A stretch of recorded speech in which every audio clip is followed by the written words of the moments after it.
People's Gas. Today, the head of the utility made a trip to Penn Hills and acknowledged their role in a fire that burned down a shopping plaza.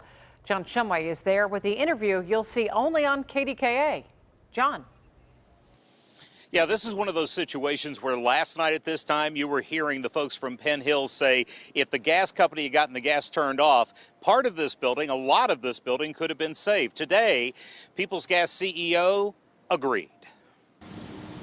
Penn Hills first responders and administrators pulled no punches. The Churchill Plaza is in ruins because they say People's Gas took 5 hours to get the gas turned off. When I saw their faces and their emotion, I said, this is something I have to do myself. People's Gas CEO Morgan O'Brien says he called Penn Hills this morning and asked to have a meeting, knowing full well walking in what he was going to say. I want to start with an apology and then talk about how we make sure this never happens again.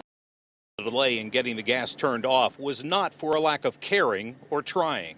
Unbelievably, they couldn't find the shutoff valve. As the gas fueled the fire, O'Brien says it kept volunteer firefighters at risk. Is there any occupation or people that you hold in higher regard that truly cares about their neighbor and out there for all the right reasons, and we put them at risk? And a buildup of gas caused an explosion that injured 4 firefighters. Couldn't feel any worse. I mean, it just absolutely, if it were a family member, you couldn't feel any worse. Fortunately, all the firefighters will recover.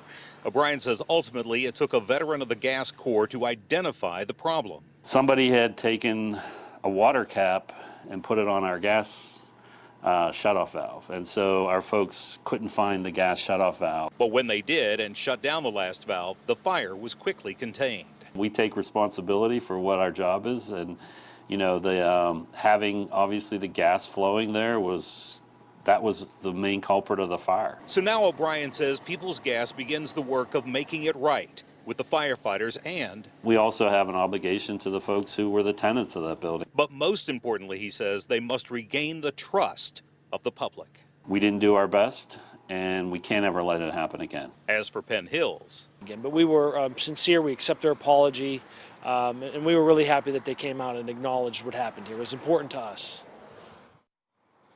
Now, from the meter, or actually the valve in the street up to the building is what they call the service line. O'Brien told me today they have great maps in their trucks of the main gas lines that go through all of our communities. But these service lines aren't on those maps, and that's something he wants to see changed so that crews who find themselves in the situation like they had Sunday night will easily be able to find where the gas line runs. They're also going to do more training with folks here in Penn Hills. Live in Penn Hills, John Shumway, KDKA News.